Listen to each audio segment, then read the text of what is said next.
The wagon wheel cracked clean through on the last mile into Salvation Creek, and Julia Walker decided right then and there that the frontier was either testing her or welcoming her, and she refused to believe it was the former. It was the spring of 1878, and Salvation Creek, Colorado sat nestled against the eastern face of the Rocky Mountains like a secret the wilderness was not quite ready to share with the rest of the world. The town had sprung up around a silver strike 3 years prior, grown fast and crooked the way frontier towns tended to do, and now boasted 2 saloons, a general store, a livery stable, a small church whose steeple leaned slightly to the left, a doctor who was also the barber, and precisely 0 bakeries. That last detail was the entire reason Julia Walker had traveled 900 miles from St. Louis, Missouri, with 3 crates of baking supplies, a cast iron stove disassembled in a second wagon, and the kind of quiet, burning determination that could heat a room on its own. She was 26 years old.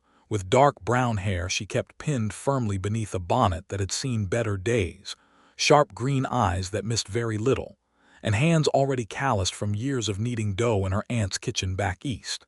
She was not particularly tall, but she carried herself as though she were, and the men at the St. Louis staging post had quickly learned that her polite smile did not mean she would tolerate nonsense.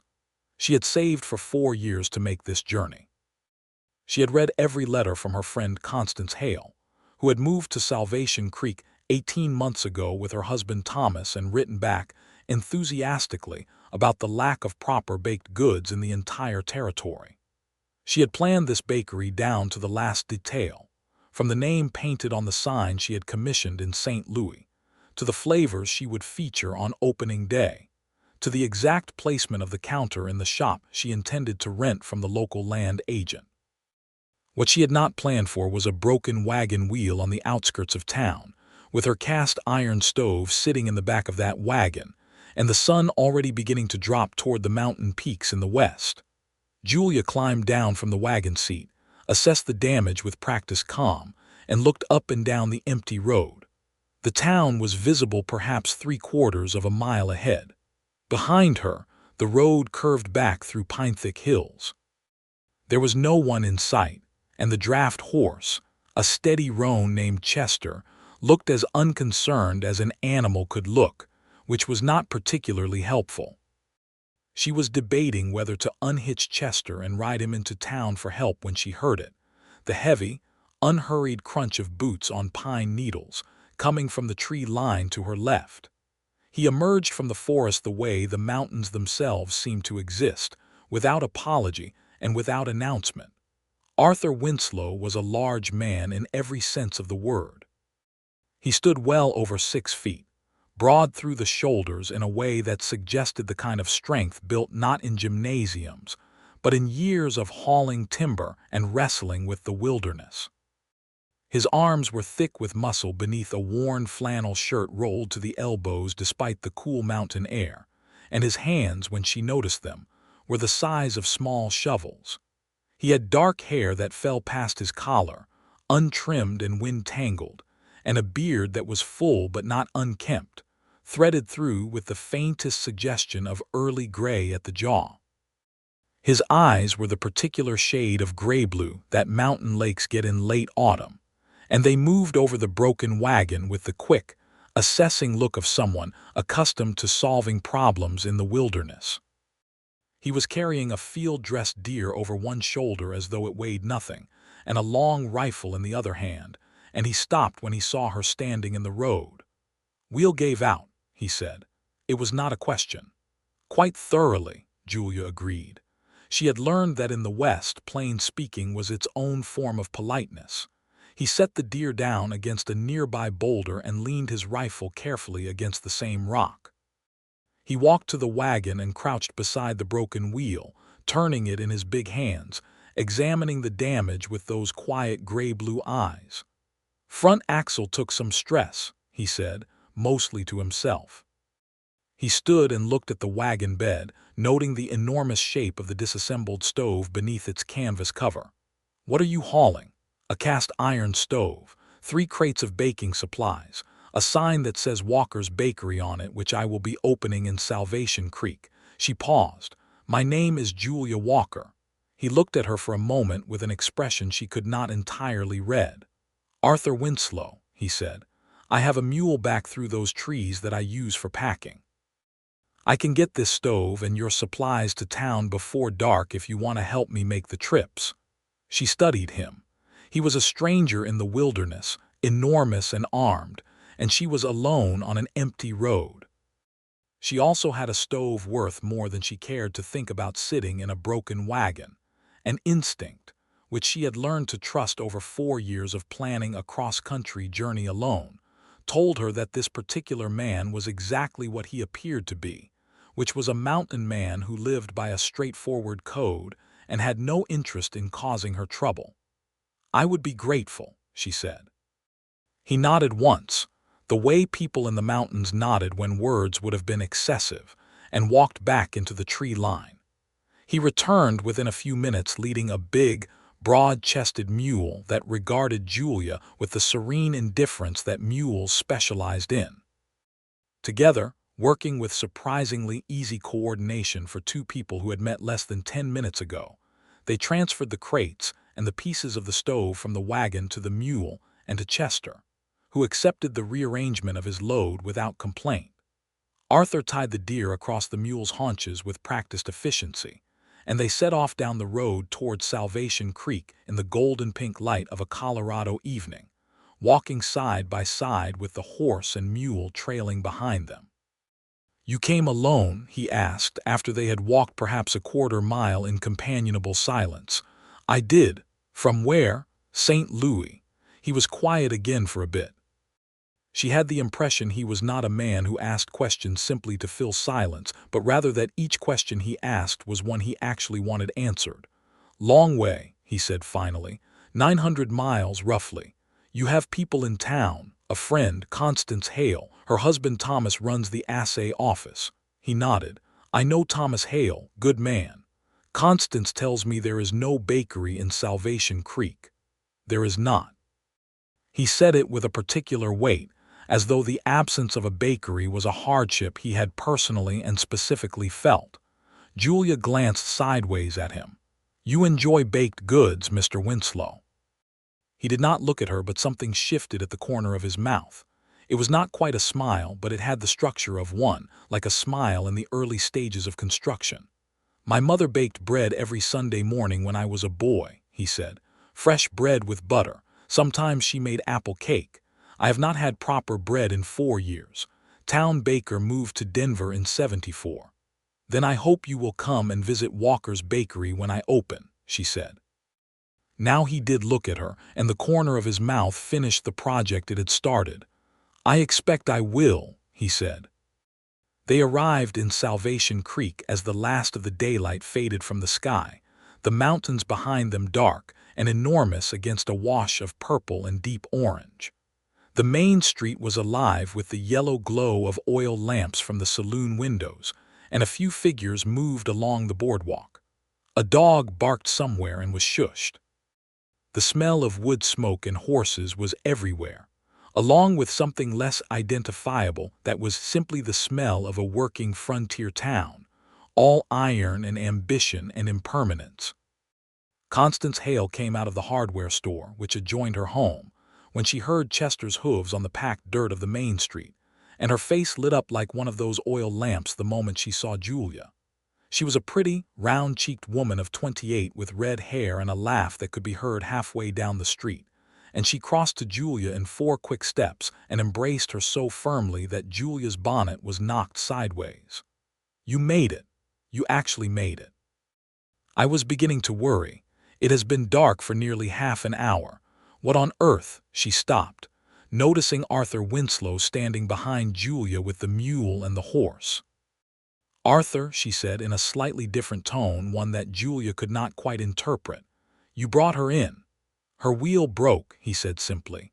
Well, thank heaven for that, Constance said, which was a peculiar way to phrase gratitude for a broken wheel, but Julia was too tired to examine it closely.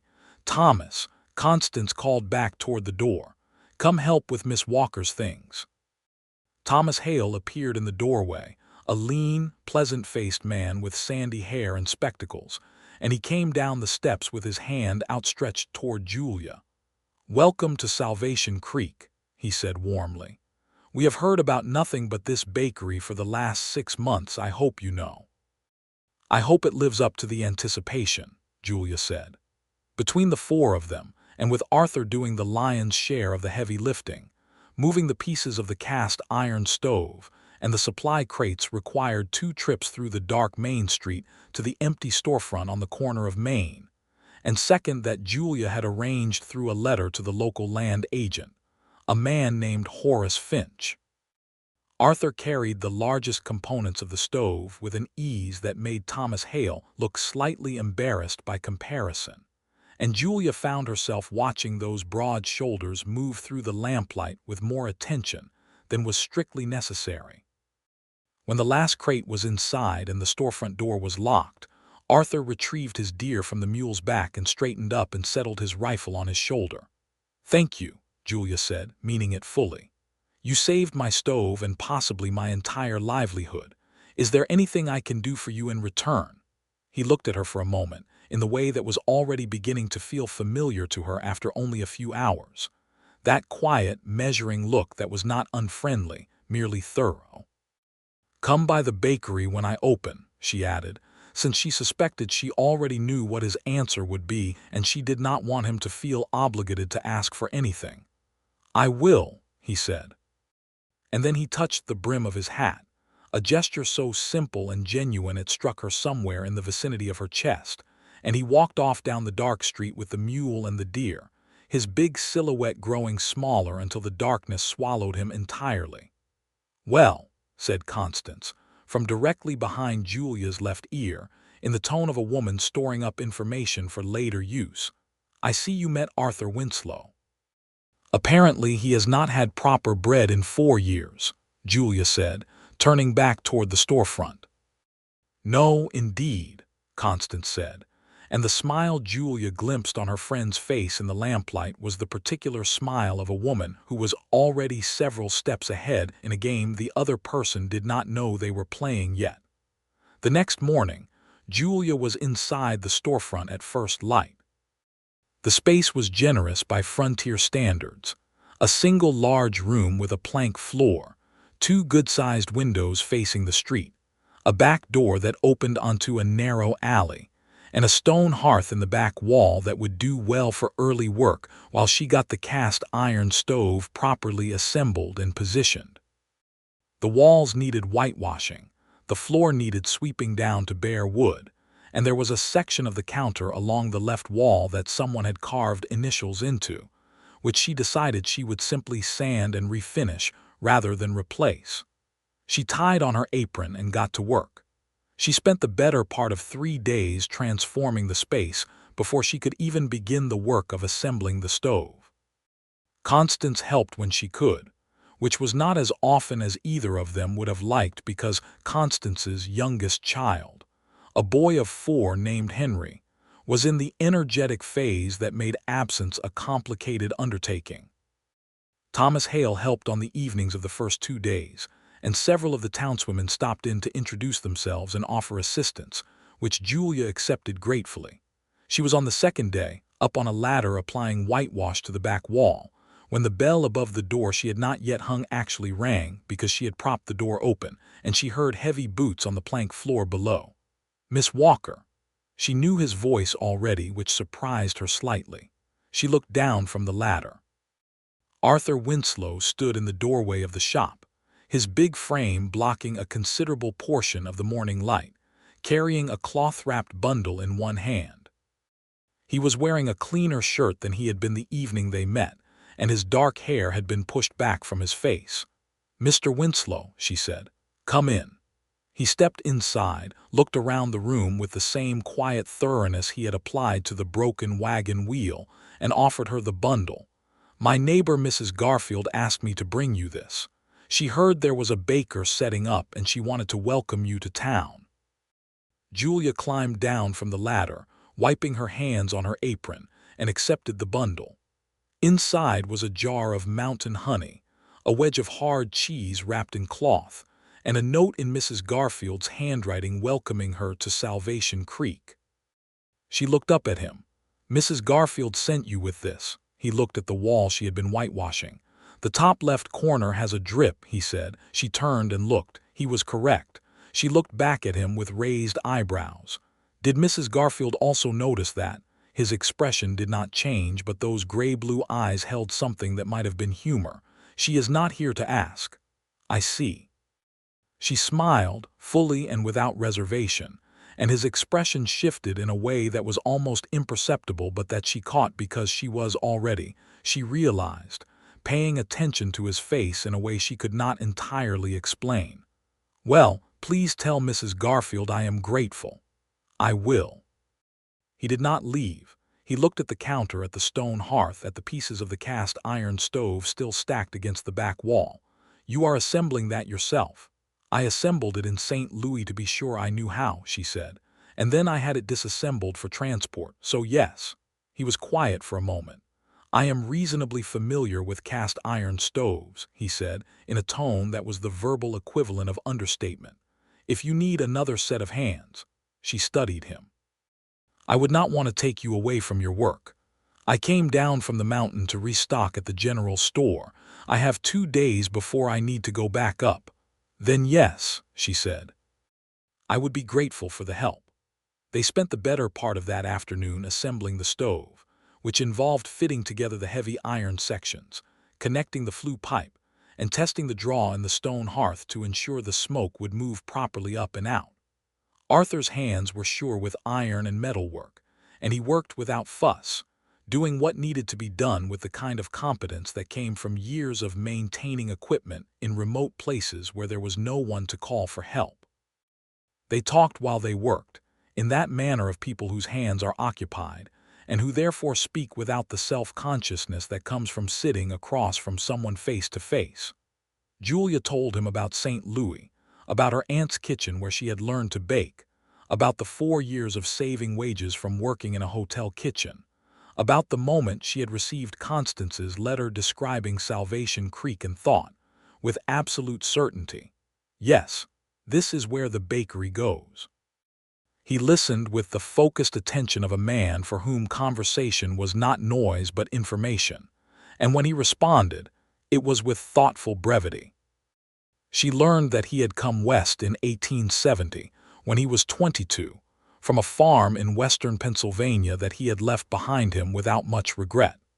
He had worked for a year as a teamster, and then another year as a ranch hand, and then had moved up into the mountains, built a cabin at roughly 8,000 feet elevation, and had been there for 5 years. He trapped through the winters, guided hunting parties occasionally in the fall, and provided the general store with venison, elk, and mountain lion pelts through the cold months. "Do you go back east?" she asked. "To Pennsylvania?" "No." The word was flat but not harsh. She did not press it. "Do you have family there?" He fitted a bolt into the flue connection and tightened it. "A sister. We write occasionally," she nodded. The stove was looking very much like a stove again, which was satisfying. "And here, you said your neighbor is Mrs. Garfield." "Agnes Garfield, 62 years old, widow, runs a small holding about 3 miles outside of town in the foothills. Her husband passed 2 winters ago. I check on her when I come through."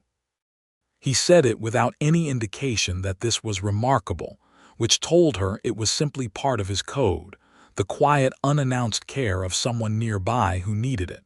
She looked at him sideways. He was crouched beside the stove fitting the lower access plate, his broad back curved, the muscles of his forearms visible where he had pushed his sleeves up again, and she was aware of something she had not expected to feel this early in her Salvation Creek venture, which was warmth. Not the warmth of gratitude, though that was present too. The warm, complicated awareness of a person who was beginning to occupy more of your thoughts than circumstances entirely explained.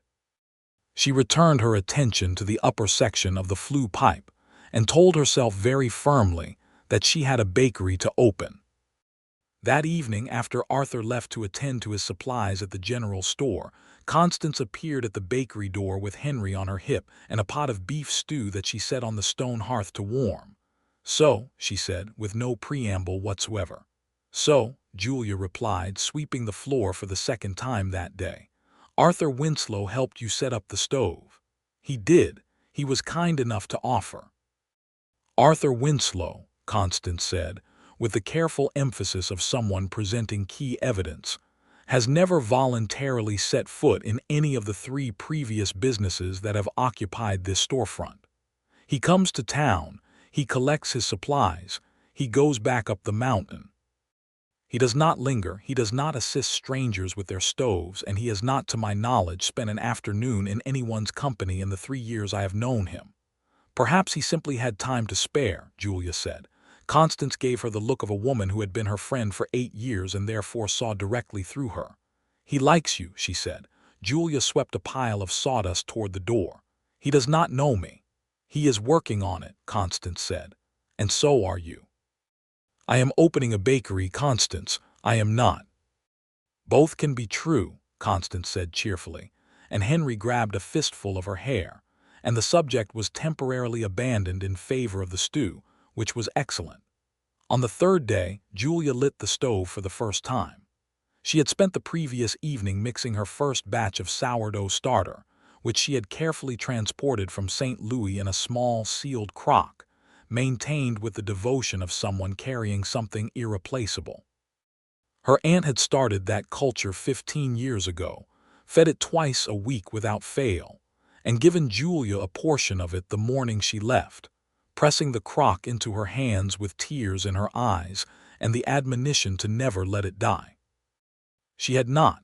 The starter was alive and active and beautifully fragrant, and when the stove reached temperature and she shaped the first loaves and slid them into the oven, the smell that began to fill the bakery was the smell of something coming back to life in a place that had been without it. She was standing at the counter, her hands floury, checking the draft on the stove, when the door opened. Arthur Winslow stopped in the doorway, and the expression on his face was unlike any she had seen on it yet. His eyes were wide for just a moment, and then they settled into something softer, something that looked a great deal like a memory being gently touched. The smell of baking bread in the morning mountain air had reached him from halfway down the block, and he had turned toward it without consciously deciding to. "It is the first test batch," Julia said, reading his face with accuracy she found she had at her disposal when it came to him. "Not for sale yet, but you are welcome to stay until it comes out of the oven if you like." He was quiet for a moment. Then he stepped inside and closed the door behind him, and he sat down on the 3-legged stool she had positioned near the counter for customers who wanted to wait, and the bakery felt like a slightly more complete place with him in it. They talked for the 40 minutes the bread took to bake. She told him about the flavors she was planning for the opening, the sourdough loaves as the foundation, a honey and oat bread that she had developed herself over 2 years of testing, sweet rolls with cinnamon sugar that she suspected would sell to the miners before noon each day, and a simple apple cake made with dried apples when fresh were not available. He listened with the undivided attention she was coming to recognize as his particular style of being present, and he asked, with complete seriousness, whether the honey and oat bread would be available regularly or only on certain days. "Every day I can make it," she said. Something about the deliberateness with which he stored that information made her smile. When the bread came out of the oven, golden brown and singing with heat, she set one loaf on the counter and cut 2 thick slices, and spread them with butter from the small portion of Constance's supply that Constance had pressed on her that morning. She set one slice in front of him and took a bite of the other herself, watching the stove carefully, evaluating the temperature distribution, listening with a baker's instinct for the crackle of the crust. Arthur Winslow held the slice of bread with his big hands and looked at it for a moment, and then he took a bite. He was quiet for a long time. Long enough that Julia looked at him. The look on his face was so nakedly, unguardedly moved that she felt she was seeing something private, something she should perhaps look away from. It was the face of a man for whom a slice of bread was not merely bread, but an entire lost chapter of his life. Sunday mornings and the smell of his mother's kitchen, and something that the mountain, for all its brutal beauty, could not provide. "It is exactly right," he said finally, and his voice was slightly lower than usual. She felt that in the same vicinity of her chest as she had felt his hat tip, which was becoming a noticeable location. She cleared her throat and turned back to the stove. "I am glad," she said simply. He ate the bread slowly, without conversation, with the reverent attention of someone who intended to remember every bite. And she let him because she understood as a baker that good bread deserved that. He came back the next day. He was supposed to be returning to the mountain. He was provisioned and ready. He came by the bakery instead, on the pretext that he wanted to ask whether she needed any help with the shelving along the right wall, which she admitted was a legitimate question, because the shelving was indeed slightly unsteady, and he spent an hour reinforcing it with the tools he kept in his pack. She baked while he worked. The bakery filled with the smell of cinnamon rolls in the oven and fresh bread cooling on the counter, and Arthur Winslow reinforced shelving with complete focus, while something in the set of his shoulders told her he was conscious of every movement she made on the other side of the room. She was not imagining this. She was fairly certain. She was an intelligent woman who had read people carefully for 26 years, and she was reading Arthur Winslow with an attention she had not applied to anyone in a long time. "Tell me about the mountain," she said, while she shaped the next batch of rolls. He looked up briefly from the shelf bracket he was securing. "What about it? What is it like living at 8,000 feet? What do you do on an ordinary day?" he considered. "Wake up before the sun, check the traps if it is trapping season, cut wood in autumn enough for the winter, hunt, keep the cabin in repair, read in the evenings." "You read." "I have 43 books," he said with quiet precision, as though the number was important. "I reread them through the winter. I bring back 2 or 3 new ones when I come to town." She had not expected this precisely, though later she thought she should have.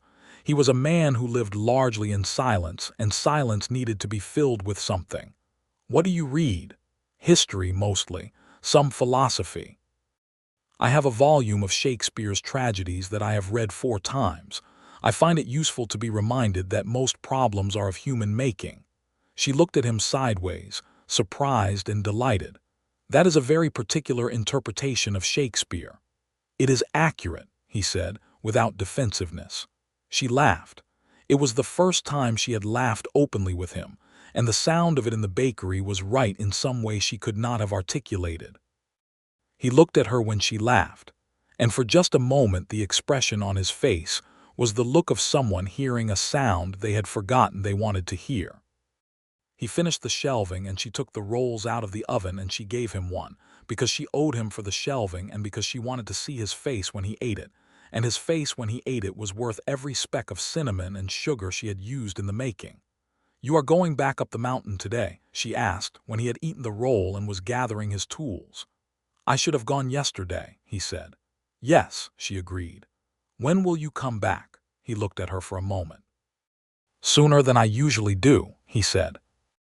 It was the most honest thing either of them had said, and they both knew it, and neither of them said anything else about it, and he left, and she stood in the middle of her bakery with flour on her hands and the smell of cinnamon in the air and something new and warm spreading through her chest, and she thought, well, here is something I did not plan for. In the days that followed, with Arthur back on the mountain, Julia threw herself into the work of preparing for the opening. She set a date, 2 weeks from the day she had lit the stove for the first time.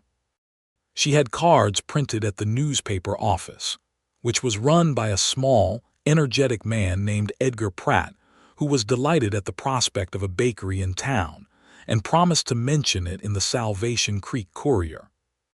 She had the sign she had brought from St. Louis hung above the front door, Walker's Bakery in clean black letters on a white ground, and she stood on the boardwalk and looked at it for a long time with something she recognized as pride mixed with terror, and said quietly to herself, "Well, there it is." Constance brought the women of the town's small but active social circle to meet her, and Julia spent a cheerful afternoon with half a dozen women ranging in age from 22 to 64. Among them, Agnes Garfield, who turned out to be a compact, bright-eyed woman with a white braid, and an immediate liking for direct conversation that Julia returned fully. Agnes told her she had been baking her own bread for 40 years and was deeply tired of it, and that she intended to be at Walker's Bakery on opening morning at the earliest possible hour. "Arthur brought me your honey and cheese," Julia told her. Agnes's bright eyes sharpened in a way that reminded Julia of a hawk locating something interesting at a considerable distance. "He came by to see you then. He offered to help with the stove assembly," Julia said, choosing her words carefully. "Arthur Winslow has not helped anyone assemble anything in 3 years that I did not have to ask him to 3 times," Agnes said, in the tone of someone who was simply reporting facts. "He came here and helped you the first day." "He was in town resupplying," Julia said. Agnes reached for another cinnamon roll from the test batch Julia had set out and said nothing more, but her expression was very loud. "Arthur came back down from the mountain 11 days after he had left. Julia was measuring flour when she heard the boots on the boardwalk outside, and she knew the weight of them before the door opened. She had not realized until that moment how aware she had been of his absence, which was information that she filed without comment to herself. "Mr. Winslow," she said. "Miss Walker," he said. He looked around the bakery. It was nearly transformed. The whitewashed walls were bright. The shelving was full of the supplies she had organized. The counter was scrubbed clean and already held 3 loaves of bread cooling under cloth. The sign was visible through the front window, and the whole room smelled of bread and cinnamon and something floral from the dried lavender sachets she had placed on the windowsills because she believed a bakery should smell like a welcome. He took it all in with characteristic thoroughness. Then he set a cloth bag on the counter. She looked at it, then at him. "Wild honey," he said. "Agnes Garfield keeps 3 hives up near the foothills. I picked it up on my way through. She said to tell you it is milder than the store honey and better for baking." Julia opened the bag and found 2 glass jars of pale golden honey inside. She picked one up and held it to the light from the window. It was lovely, almost transparent, the color of a late afternoon sky reflected in still water. "Please thank Mrs. Garfield," she said. "And you?" "I did not do anything," he said. "You carried it down from the foothills," she pointed out. He looked at the bread cooling under the cloth. The look was involuntary and immediately corrected, but she caught it, and she picked up the bread cloth and cut a slice from the nearest loaf and set it on the counter in front of him with butter.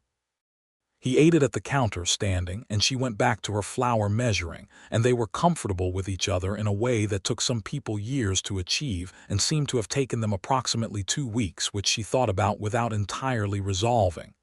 "The opening is in 3 days," she said. "I know. Edgar Pratt mentioned it in the paper." She looked at him. "You read the paper. I pick up the last month's issues when I come to town." She thought about him in his cabin at 8,000 feet, reading month-old copies of the Salvation Creek Courier by lantern light, and the image was so specific and vivid that she felt it like a small ache. "Will you come?" she asked. "To the opening." He looked at her steadily. "I told you I would." "You did," she said. "I wanted to make sure you remembered." "I remembered," he said, in a tone that suggested he had not thought about much else, and the room felt several degrees warmer than the stove quite accounted for. He came by the bakery again the following day and the day after that. Each time there was a reason. He brought the shelving from the hardware store that Edgar Pratt had ordered for her, when the delivery boy could not carry it alone. He fixed the latch on the back door that had been sticking, because he noticed it sticking when he let himself in, and he apparently could not let a practical problem exist unsolved in his vicinity. He sat on the 3-legged stool and answered her questions about the town, telling her which miners were paid on which days, which saloon was the rougher of the 2, which families would be reliable customers, and which men would try to run a tab she should politely refuse. She told him about her plans to eventually make birthday cakes to order, and about the fruit preserves she hoped to source from the homesteaders in the valley to use in pastries. She told him about the recipe book she had been compiling since she was 14, written in a notebook that was now so full she had started a second one. He asked to see them and she showed him, and he turned the pages with careful hands, reading her handwriting and her margin notes with the focused attention of a man reading a serious text, which made her smile more than she expected. "The apple cake recipe," he said, turning to a page she had marked. "You use molasses, just a little, for depth." "My mother used molasses," he said quietly, not looking up from the page. She did not say anything because some things did not need anything said about them. The evening before opening day, she was still in the bakery at 10 o'clock, making her final preparations. She had mixed 4 large batches of sourdough to proof overnight, shaped the honey oat loaves for a dawn bake, and was in the process of making the cinnamon roll dough when she heard a knock at the back door. She opened it. Arthur was standing in the alley with a lantern, and behind him was a mule loaded with what appeared to be a cord of split firewood, clean and dry and properly seasoned. "For the stove," he said. "Your supply was running low. Mountain wood burns cleaner." She looked at the stack of wood, and then at him, and she felt something shift in her chest with enough clarity that she could not talk herself around it or explain it away with gratitude or practicality. "Arthur," she said. He looked at her. "Why are you doing all of this?" she asked. Not accusingly, not sharply. Simply asking because she needed to hear it from him, not from the part of herself that was already 3 steps ahead. He was quiet for a moment. The lantern between them threw warm yellow light across his face, and she could see the way he was choosing his words with the care of someone for whom words were not spent lightly. "Because you came here alone and built something out of nothing," he said. And because he stopped for a moment and the next words were quieter, almost careful, "because I have not wanted to come back down the mountain before my supplies were used up in 5 years, and I have done it 4 times in 2 weeks. The alley was very quiet. Somewhere down the street, the saloon piano was playing, thin and sweet in the night air. "I see," Julia said. Her voice was steady, which was an achievement because the rest of her was considerably less so. "I am not a man who knows much about—" He stopped again. He looked at the lantern for a moment. "I have been on that mountain a long time. I am somewhat out of practice." "Out of practice at what?" she asked gently. He looked at her. "Wanting something in the direction of town," he said. Julia Walker, who had crossed 900 miles alone, who had rebuilt a storefront with her own hands, who had maintained a sourdough starter through a 900-mile journey with the care of a parent, put her hand on the door frame and looked at Arthur Winslow in the alley in the lantern light and said, with great clarity and considerable courage, "I am going to be here for a very long time, Arthur. I built this bakery to stay." He looked at her for a long moment, and then he said quietly, "Good." And that was all that needed to be said that night. Opening day arrived on a morning in late April when the sky was a blue so clear and saturated it seemed to lean down close to the earth, and the peaks to the west still wore their white caps, but the town was warm enough that coats were not strictly necessary. Julia was in the bakery at 4 in the morning, and she baked in the dark with only the stove light and 2 oil lamps for company. And by the time the first pale light showed at the windows, she had 12 sourdough loaves cooling, 8 honey oat loaves in the oven, 4 dozen cinnamon rolls on 2 large trays, an apple cake with a beautifully even golden top, and the first batch of butter biscuits that she had decided at the last moment to add because she had biscuit flour and she knew miners. And miners liked biscuits. She was trembling slightly with a combination of exhaustion, excitement, and terror. She stood behind her clean counter in her best apron, which was cream-colored linen that her aunt had sent with her, and she looked at the filled shelves and the rows of loaves and the beautiful, impossible normality of it all, and she breathed slowly and said, quite quietly, "All right, Aunt Margaret. Here we go." She opened the door at 7 o'clock. Agnes Garfield was first in the door, exactly as promised, moving fast for a woman of 62 with the purposefulness of someone with a mission. She bought 2 loaves of sourdough and a half-dozen cinnamon rolls, and expressed herself on the subject of the sourdough in terms that Julia found genuinely moving. Behind Agnes came Edgar Pratt, who bought a loaf and asked if he could write a piece for the Courier about the bakery. Then came 2 miners who had apparently been waiting outside since before Agnes arrived, and who each bought everything they could carry. Then Constance with Henry, who immediately identified the cinnamon rolls as the most important items in the room. Then the schoolteacher, Mrs. Alvarez, who was the wife of one of the Mexican miners and a woman of considerable grace and warmth, who bought a honey oat loaf and spoke to Julia in a mixture of Spanish and English, with the fluency of someone navigating 2 worlds daily. Then more miners, several homesteaders' wives, the doctor barber, a pair of cowboys passing through who took one look at the sweet rolls and spent half their travel money. By 8:30 in the morning, the apple cake was sold. By 9, half the sourdough loaves were gone. By 10, the biscuits were finished and she was mixing a second batch. She had not planned on needing a second batch. She had not planned fully on how hungry the frontier was for this particular thing. Not just bread, though they were grateful for the bread, but for the warmth of it, the smell of it, the feeling of being in a room where something good was being made. The bakery was small, but people lingered, standing against the walls with their bread or their rolls, talking to each other, and the room was full of a kind of social warmth that was not quite the saloon and not quite the church, but something in between. At 11 o'clock, the door opened, and Arthur Winslow walked in. He had to duck slightly under the door frame, though the frame was a standard size because he was that large.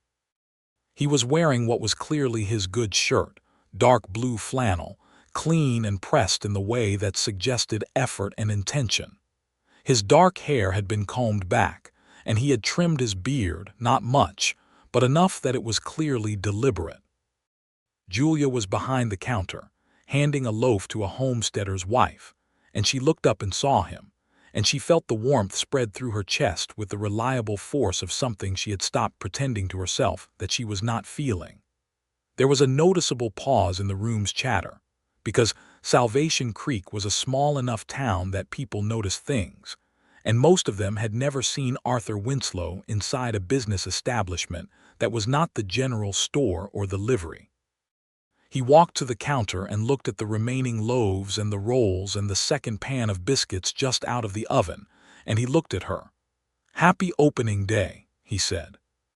"You are the last person in," she said, "which means you get the final biscuit." He looked at the biscuit she set on the counter in front of him, and then he looked at her, and the look on his face was not the reverent, moved look of a man tasting something he had missed for years. It was something different, something more personal than that. It was the look of a man who understood that the biscuit was not the point.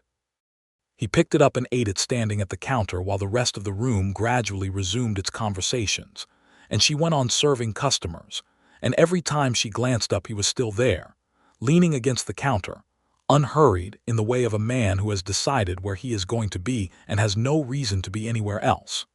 When the last customer left at 2 in the afternoon and Julia turned the sign in the window, her feet ached, her back ached, and she had sold through nearly everything. Arthur was still there. She put her hands flat on the counter and looked at him across it. "Well," she said, "I believe that was a success." "Edgar Pratt is going to put it on the front page," he said.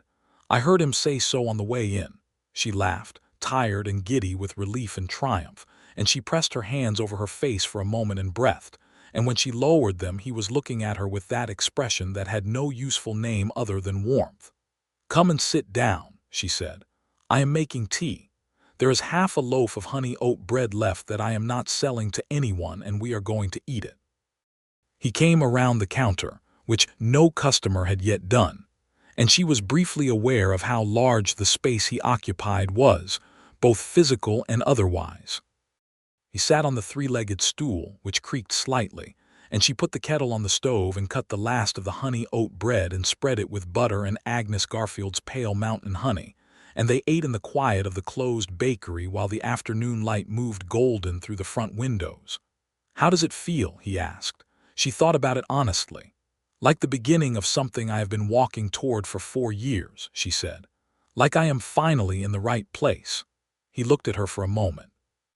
"This is the right place," he agreed, and there was something in his voice that made it clear he was not only talking about the bakery. She put her teacup down. "Arthur," she said. "Julia," he said, and it was the first time he had used her given name, and it landed between them like something placed very carefully on a glass table. She smiled. "I would like to take a walk with you tomorrow morning if you do not need to go back up the mountain right away." He looked at her with those gray-blue eyes. "I do not need to go back right away," he said. "Good," she said. He was waiting for her at 7 the next morning, standing outside the bakery on the boardwalk, looking at the mountains the way a man looks at something that belongs to him in all the ways that matter. She came out with 2 biscuits wrapped in a cloth and handed him one, and they walked out of town on the East Road, which curved along the base of the foothills through grass that was just beginning to green up in the April morning. They walked for 2 hours. They talked about everything and nothing, in the easy way of people who have discovered that they can talk about anything. He pointed out the places on the hillside where elk came down in the early morning, and she told him about the farm outside St. Louis where she had spent a summer as a girl. And he told her more about the cabin, about what winters were like at 8,000 feet, about the particular quality of silence that came with deep snow. And she listened with the focused attention she used when he talked about the mountain, because she understood that the mountain was a large part of who he was, and she wanted to know all of it. They stopped at a place where the road curved near a small creek, still running fast with snowmelt, and sat on a log beside it, and he looked at the water and then at her, and then he said, carefully and without preamble, "I would like to come down from the mountain more often." She looked at the water too for a moment. "I make fresh bread every morning," she said. "There will always be something warm out of the oven." "It is not only the bread," he said. "I know," she said. He reached over and covered her hand with his, and her hand was small under his, and his hand was warm and solid, and she turned her hand so that their fingers interlaced, and they sat by the creek in the April morning, and listened to the water and the wind, and neither of them felt the need to add anything to what had just happened because it was complete as it was. He came down from the mountain every 2 weeks through the spring, and then every week through the summer. The bakery thrived. By June, Julia had hired a girl of 16 named Molly Briggs to help at the counter on the busy mornings, and she had worked out an arrangement with 2 homesteading families in the valley to supply her with fresh eggs and butter, and when available, apples and pears. The cinnamon rolls were, as she had predicted, sold to the miners before noon every day. The sourdough loaves became the reliable staple of half the households in Salvation Creek. A ranch family 12 miles out started sending a rider into town twice a week specifically to pick up bread, and Julia tripled her order for flour at the general store. She worked hard and she was happy. She was genuinely, fully happy in a way she had not been in St. Louis, where the days had been good but had had the quality of waiting. Here, there was no sense of waiting. There was only the work and the warmth and the town and the mountains, and every 2 weeks, then every week, the sound of heavy boots on the boardwalk outside and the particular feeling in her chest that she no longer tried to explain to herself or to Constance, who had long since stopped requiring explanation. In July, Arthur brought her wildflowers. He arrived one Tuesday morning with a bunch of mountain wildflowers in his big fist, looking, for the first and only time in her experience of him, slightly uncertain, the way a very large and capable man looks when he is doing something that falls outside his established competencies, and he set them on the counter and said, "There is a meadow at 6,000 feet where these grow in July." And she took them and put them in a tin cup of water on the windowsill, and they both pretended that this was entirely ordinary. He kissed her for the first time 3 days later, on the evening of a late July day, when the sky behind the mountains went every shade of pink and gold at once, and they were standing outside the back door of the bakery in the alley where he had once brought her firewood in the dark. She had made a mistake with the day's apple cake, overbaked the top by 7 minutes because she had been distracted by a thought she could not quite catch, and she had been standing in the alley berating herself about it when he came around the corner, and she had said, "I burned the cake," and he had said, "It happens," and she had said, "Not to me," and then laughed at herself, and he had looked at her laughing in the alley light with that expression that had been building for 3 months. And then he had taken one step forward and cupped her face in his big, careful hands and kissed her, very gently, as though she was something that should not be rushed, and she had kissed him back. With her hands on his chest where the muscles of him were solid and real under the flannel. When they separated, he kept his hands against her face for a moment and looked at her, and she looked at him, and she thought, "I came 900 miles to start a bakery and I found this man, and both things are true and both things were worth it." "Well," she said. "Yes," he agreed. She burned the apple cake the next morning too, because she was thinking about the alley, and Molly Briggs asked if she was feeling all right, and she said she was perfectly fine. And she threw the cake out and started again, and the second one was her best yet, which she felt was a satisfying metaphor. The summer moved in the way good summers do, too fast for comfort. Arthur came to town and helped with the things at the bakery that needed doing: a new shelf, a repaired hinge. The time the back door swelled in the August humidity and refused to close properly for a full week until he planed it. He sat on the three-legged stool and kept her company on slow afternoons, and she sat with him on his visits to Agnes Garfield's smallholding, where Agnes fed them both with the generous, unsentimental generosity of a woman who had made up her mind about something and was acting on it. "She is going to get you two married," Constance told Julia, with the confidence of an experienced social observer. "Agnes or you?" Julia asked. "Both of us," Constance said cheerfully. "Between us, I give it until Christmas." Julia looked at her friend and chose not to argue, which was itself information. In September, Arthur brought her something new when he came down from the mountain. He arrived at the bakery on a Thursday morning looking not quite like his ordinary self, which Julia noticed immediately, because she had been studying his face with close attention for 5 months and knew it better than she knew most things. He waited until the morning rush had cleared and Molly had gone home, and Julia was cleaning down the counter, and then he said, "I would like you to see the cabin." She stopped cleaning. "The cabin on the mountain?" "Yes." She looked at him. He was standing straight the way he stood when something was important, his big arms at his sides, looking at her with that gray-blue steadiness. "You have not invited anyone to the cabin," she said, not a question. "No, in 5 years." "No." She set down her cloth. "I would very much like to see it," she said. They went on a Saturday, early in the morning, on horseback, which she could manage competently enough for a day ride, though she was not what you would call an expert. He gave her a steady mare named Constance, which she found excessively funny, and which made him smile the full, genuine smile that still, every time, struck her like a match. The ride up the mountain took the better part of 3 hours, climbing through pines and aspens already starting to turn gold in the September cool, then above the tree line into a world of rock and sky that Julia had never seen before. The air was thin and sharp and perfectly clear, and the view back down the valley was staggering, the whole landscape laid out below them like something she had only ever seen in paintings. The cabin was tucked into a sheltered hollow just below a granite ridge, built low and solid from lodgepole pine, with a stone chimney and a single window on the south wall. Inside it was one room, clean and spare in the way of someone who valued order and had thought carefully about what mattered. The iron stove in the center, a wide bunk against one wall, a table and 2 chairs. And covering one entire wall, shelf after shelf of books, 43 of them in neat order, their spines facing out, worn and handled. She stood in the middle of the room and turned slowly, taking it in. He stood in the doorway, watching her with that attentive patience.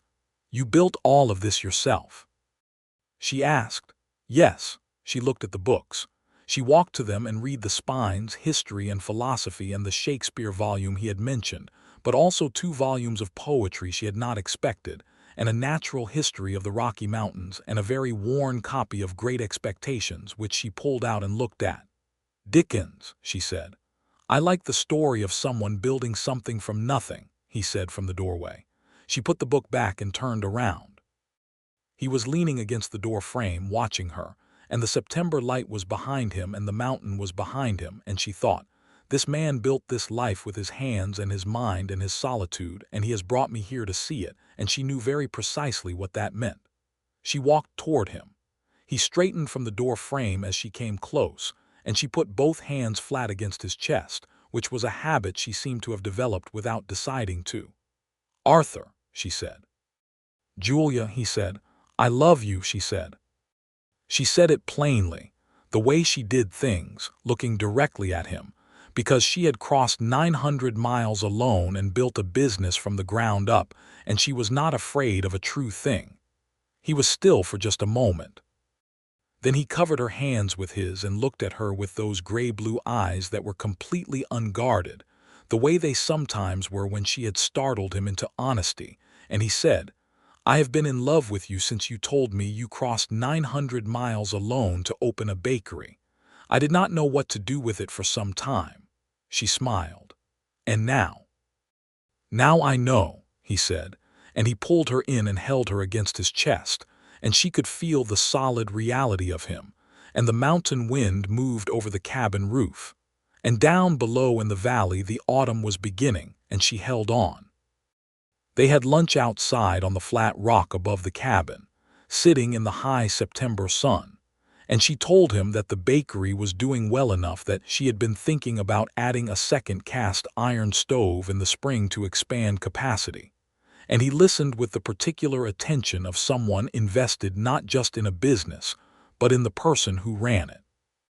He told her that he had been thinking this summer that the trapping made him less certain than it once had, that he had been wondering whether there was work closer to town that would let him come down more often without losing the mountain entirely. I would never ask you to leave the mountain, she said immediately. I know, he said, but I would ask myself to spend more time in the valley. She looked at him. Why? Because you are in the valley, he said, with the direct simplicity of a man who had made up his mind about something and saw no reason to dress it up. She handed him the last piece of bread she had packed for the trip and said nothing, because it was enough. They rode back down the mountain in the early evening with the aspen trees burning gold around them and the sky going deep violet above the peaks. And Julia Walker thought about the day she had arrived in Salvation Creek with a broken wagon wheel, and the way this man had walked out of the trees, and she thought that the wheel might have been the best thing that had ever broken.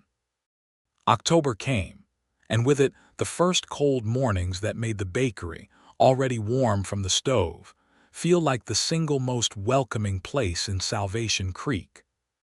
Julia added a spiced cider recipe she had developed using dried apples and cinnamon and cloves, served hot in tin cups for a penny, and this became immediately popular in a way that increased the bakery's morning traffic by a third. The miners coming off night shifts stood at the counter with their hands wrapped around hot cups and looked the way people look when they are being taken care of, which was exactly what she intended. Arthur came down twice in October, and each time he stayed 3 days, and each time the 3 days felt shorter than the last. He had been true to his word about thinking of other work, and had begun looking into whether he might take a position as a scout or guide for the survey crews that the railroad was sending through the territory, work that would use his knowledge of the mountains but keep him closer to the valley through the winter months. On his second October visit, he came to the bakery on a Monday morning and set something on the counter beside her cinnamon rolls. It was a ring, small and plain, silver, which he had ridden to the larger town of Birch Creek 30 miles away to have made by the silversmith there.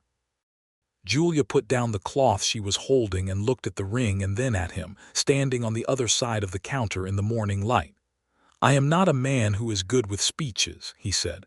I know what I want. I want to be where you are. I want to come down from the mountain to your bakery for the rest of my life. I want to share mine with yours." He paused. "I am asking you to marry me, Julia." She looked at him for a long moment, at those gray-blue eyes and the dark hair and the big shoulders, and the hands that had carried her stove and brought her firewood and fixed every crooked latch and loose shelf in her shop, at the man who had walked out of the trees the day her wheel broke as though the wilderness had decided she needed someone and had sent her the best it had. "Yes," she said. "Obviously, yes." He came around the counter and picked her up, which she had not expected and which involved her feet leaving the floor entirely, and she laughed into his shoulder while he held her, and Molly Briggs, who had arrived at that precise moment, took one look at the scene, looked at the ring on the counter, looked at Julia's face and said, "I am going to tell Mrs. Garfield immediately," and turned around and left. And Julia laughed harder and Arthur's shoulders shook with what she had come to recognize as his private version of laughter. They were married in December. It was a practical December wedding, which they both preferred, held in the small leaning church on a Saturday morning with 3 inches of snow on the ground, and the mountains brilliant white and enormous against a winter-pale sky. Agnes Garfield stood up on Julia's side, which felt completely right. Thomas Hale stood up on Arthur's side, which also felt right. Constance cried from the second pew while Henry fell asleep against her shoulder. Edgar Pratt attended and took notes for the Courier, which ran a piece the following Thursday under the headline "Local Baker Weds Mountain Man in the Year's Most Attended Ceremony," which was accurate, because most of Salvation Creek had turned out. The preacher, a thin and earnest man named Reverend Marsh, read the vows in a voice that nearly cracked from cold, and Arthur said his vows in a low, steady voice that did not waver, looking at Julia with those eyes, and Julia said hers clearly and fully and meant every word, and when he put the silver ring on her finger, it fit exactly right, as the silversmith in Birch Creek had done good work from the measurements Arthur had somehow obtained from Constance without Julia's knowledge, which was impressive detective work from a man who lived on a mountain.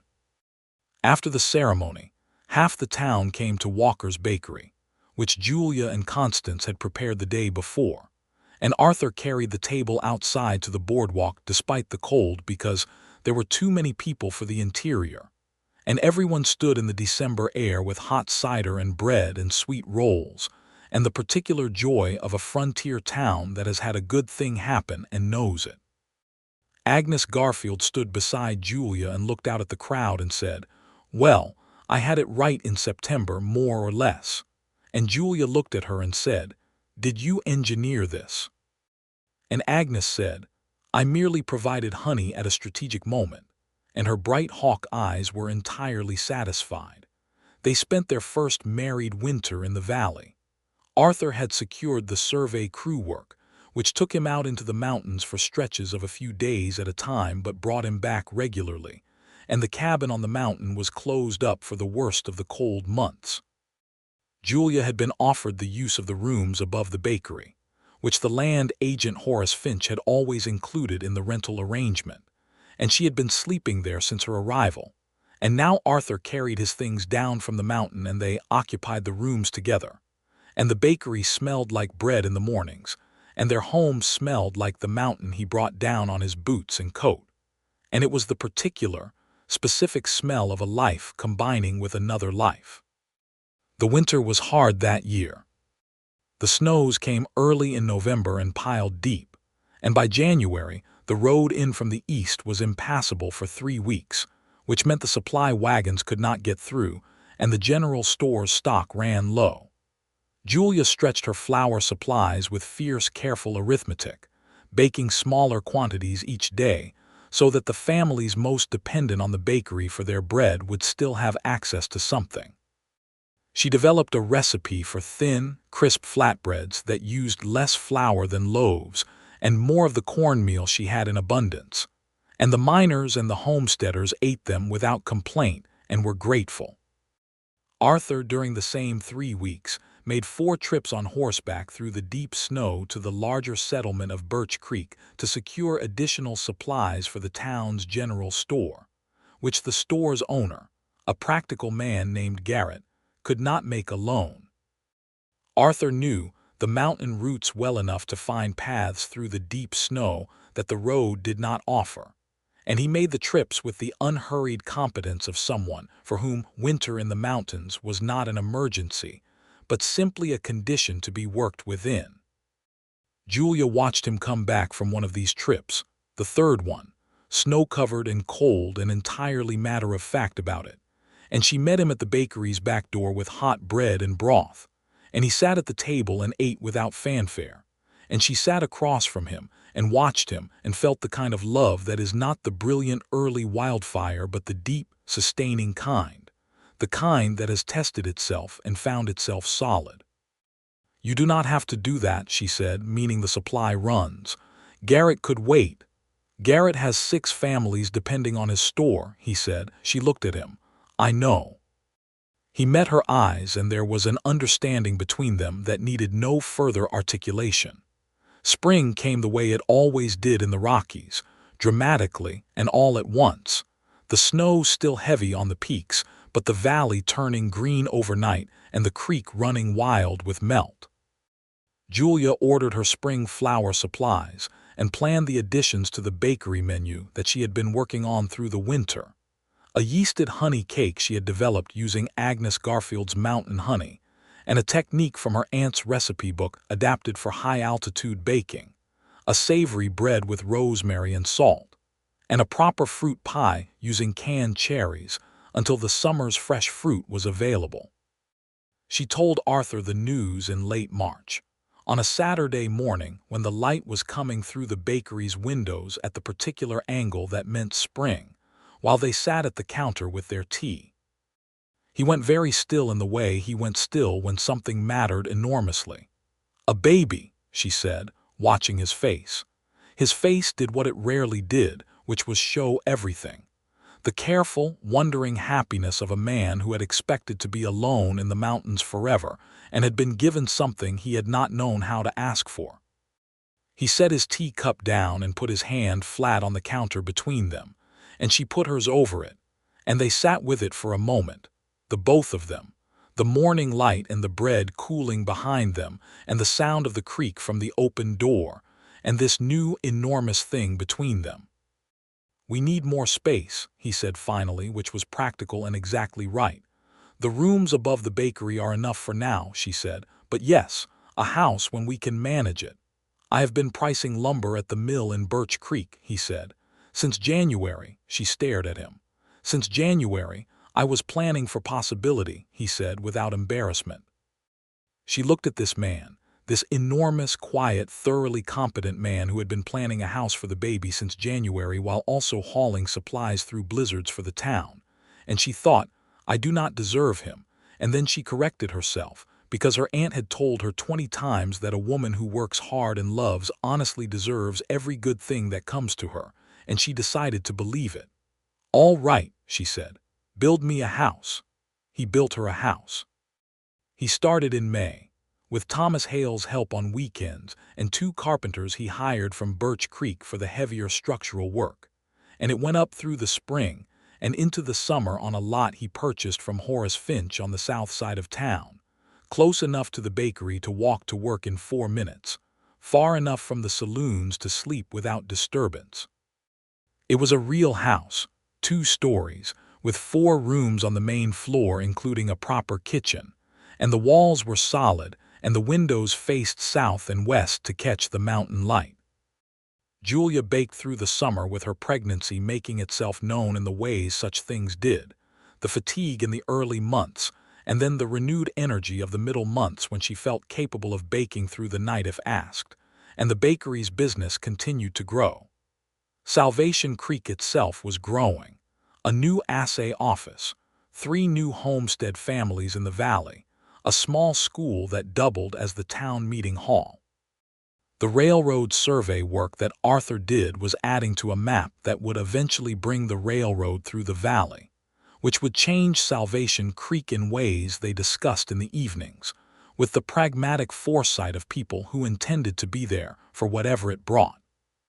They moved into the new house in August, and Julia stood in the kitchen with its big table and its own cast iron stove, separate from the bakery, and she ran her hands over the table's surface and thought about all the mornings she would spend here and felt the satisfaction of it in her bones.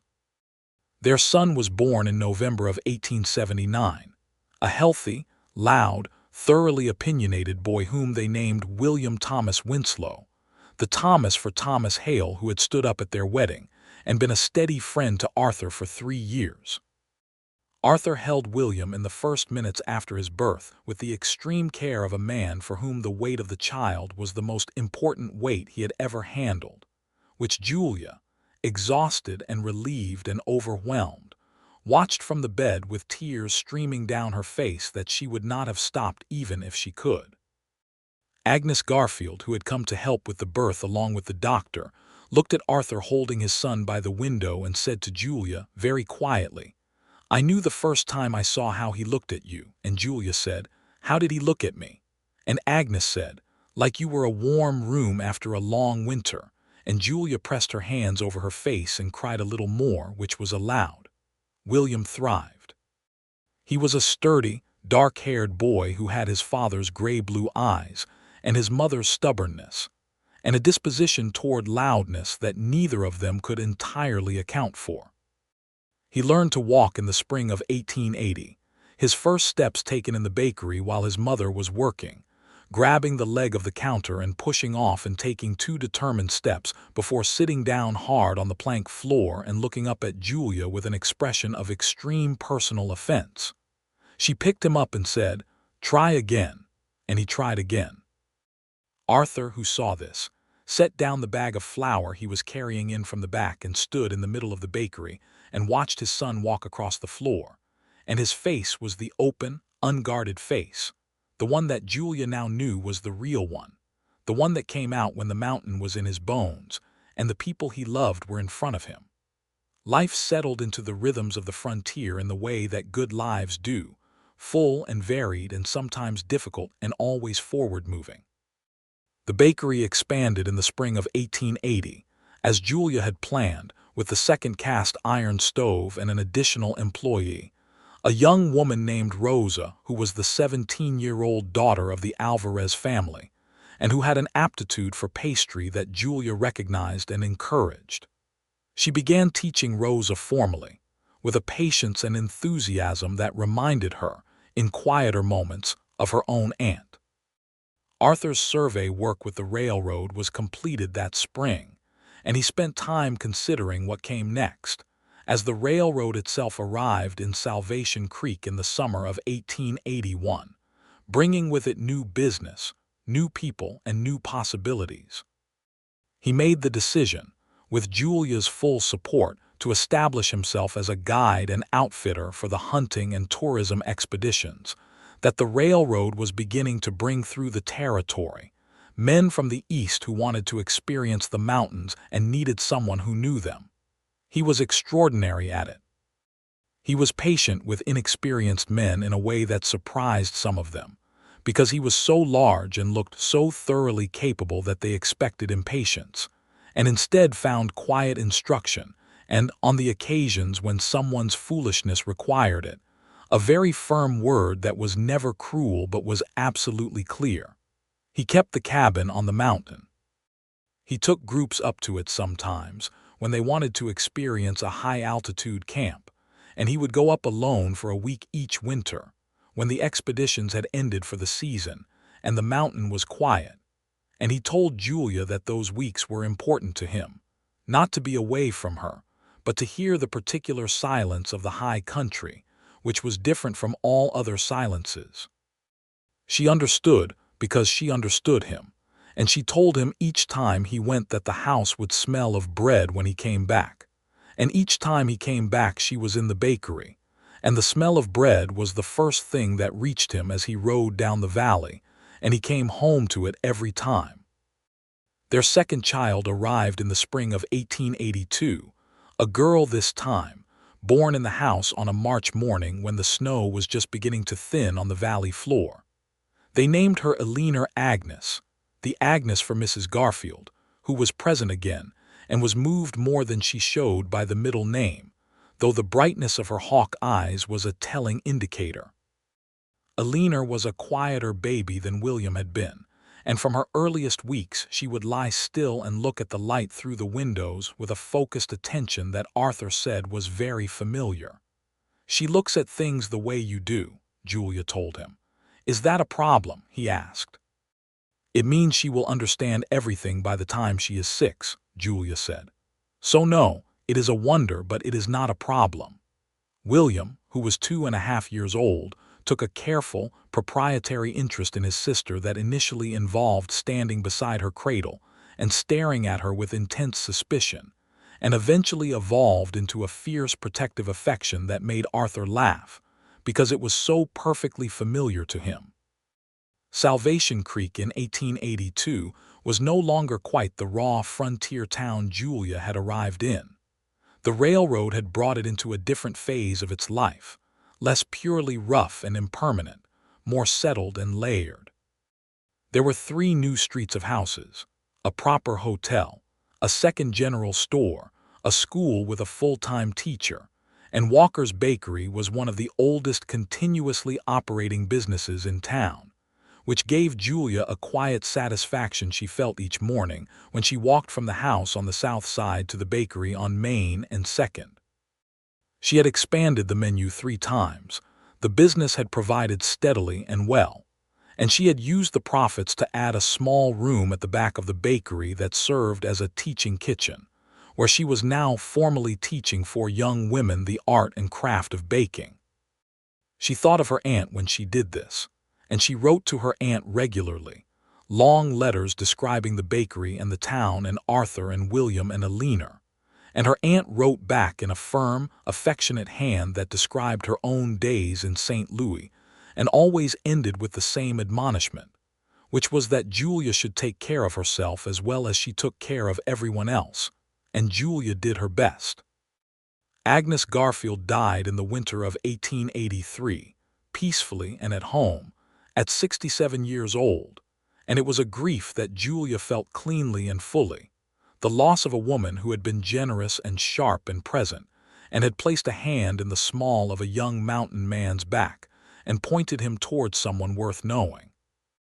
At the funeral, which was well attended because Agnes had made herself valuable to a great many people in the foothills, Arthur stood with his arm around Julia's shoulders in the cold church, and she leaned against him, and she thought about Agnes saying he looked at you like a warm room after a long winter, and she thought, that is still true.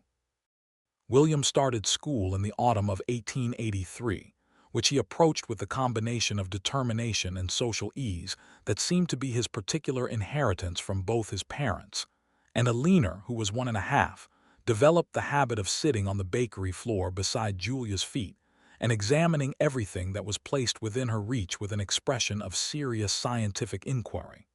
Life was full. It was good and full and honest, and it was theirs. There was a moment in the spring of 1884, a morning when Julia was in the bakery at 5, before anyone else was up, working the sourdough in the pale early light, and the bakery was warm and quiet and smelled of everything she had built here. And she thought about the morning in St. Louis 6 years ago when she had packed her sourdough starter in a sealed crock and looked at the wagon and said to herself, "This is a long way, but it is the right direction." It had been. Every mile of it had been.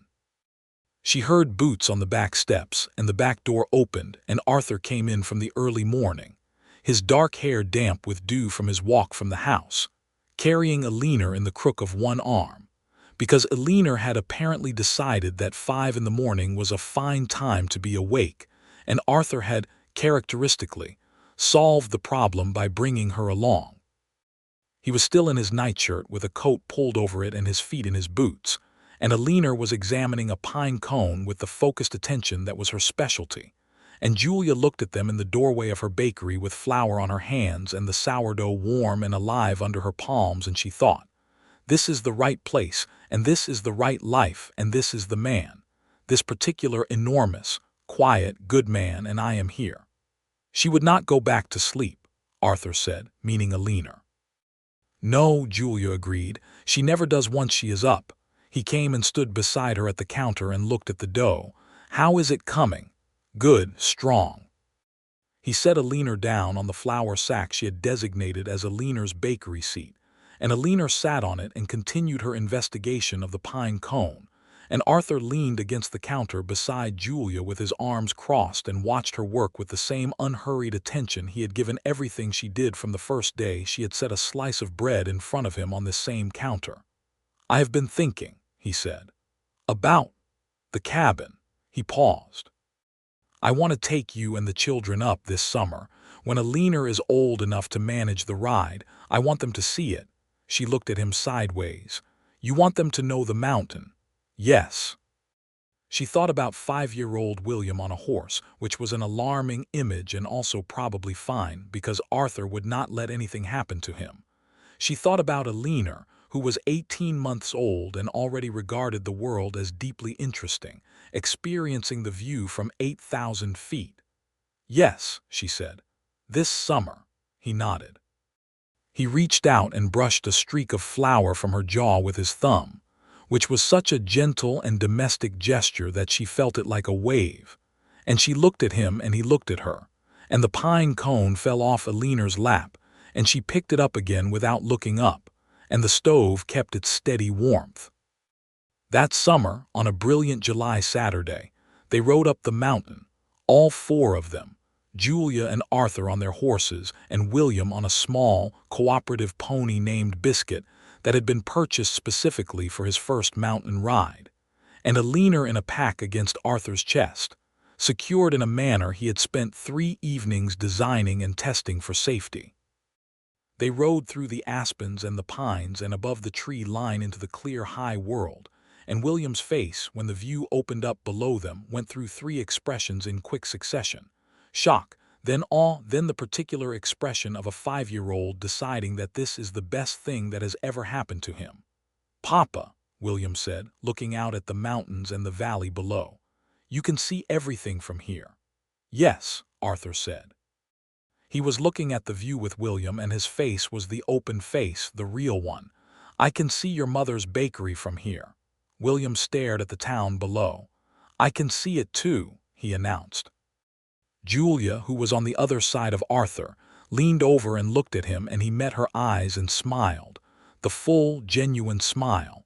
The one she had collected since the first day he had given it to her on the road into Salvation Creek. She had come to the frontier to start a bakery. She had not known, packing her sourdough starter in St. Louis, that she would find this man, or this mountain, or this life. She had not known that a broken wagon wheel on the last mile into town would be the beginning of everything that mattered. But here it was. Here was all of it. The bakery that smelled like warm bread every morning, the town that had become her place in the world, the husband who looked at her like a warm room after a long winter, and built her a house with his hands and brought her wildflowers in July, the 2 children who were learning the mountain and the bakery, and the particular combination of determination and gentleness that was the inheritance she and Arthur were trying every day to pass on to them. Alina fell asleep against Arthur's chest on the way down, the pine cone still in her small fist. William rode beside his father and asked questions about every rock formation and every hawk they passed, and Arthur answered each one with patient, full attention. Julia rode on Arthur's other side through the aspens going gold in the late afternoon, and she listened to her son's questions and her husband's answers, and the valley below them was full of the last September light, and the bakery waited at the bottom of the mountain with its sign above the door, Walker's Bakery, plain and right and permanent, and she thought, "I built this. I built all of this, and I am exactly where I am supposed to be." They arrived back in Salvation Creek as the lamps were being lit along the main street, the 4 of them, horse-tired and sunburned and content in the deep, settled way of people who have spent a day doing something true. Arthur lifted Alina from her carrier, still sleeping, and carried her with one arm while he led his horse with the other, and William ran ahead on the boardwalk with the unbounded energy of a 5-year-old who had decided the mountain was his by right. And Julia walked beside Arthur through the yellow lamplight of Main Street, and he shifted a leaner to one arm and put his other arm around Julia's shoulders, and she leaned into him, into all that warmth and solidity, and they walked home. That night, after the children were in bed and the house was quiet, they sat at the kitchen table with the last of the day's bread and hot tea, and the lamp between them cast its warm circle, and Arthur reached across the table and took her hand and held it, and she looked at him across the lamplight and she thought, "This is everything." "Are you happy?" she asked him. She asked him this sometimes, simply because she wanted to hear him say it. He looked at her for a moment with those gray-blue eyes that she had first seen in the failing light of a Colorado evening, standing over a broken wagon wheel, and he said, "Julia, I have been in love with you since you told me your name and said you were opening a bakery. Everything since then has been more than I thought to expect. So yes," he pressed her hand, "I am happy." She squeezed his hand back. Outside, the mountain was dark and enormous above the town, patient and permanent. In the rooms above them, their children were sleeping. In the morning she would open the bakery, and the sourdough starter would be alive and fragrant in its crock, that 15-year-old culture that had crossed 900 miles in a sealed jar to arrive at exactly this place. And she would shape the loaves and put them in the oven, and the smell of bread would move through the morning air of Salvation Creek, and people would come in from the cold and stand at the counter with their hands around hot cups and feel, for a little while, taken care of. And Arthur Winslow would come down from the mountain, as he always did now, for her, the most devoted customer before opening day, and the most devoted man for all the days after. She held his hand across the lamplight and was glad, profoundly and completely glad, for every mile of the road that had brought her here.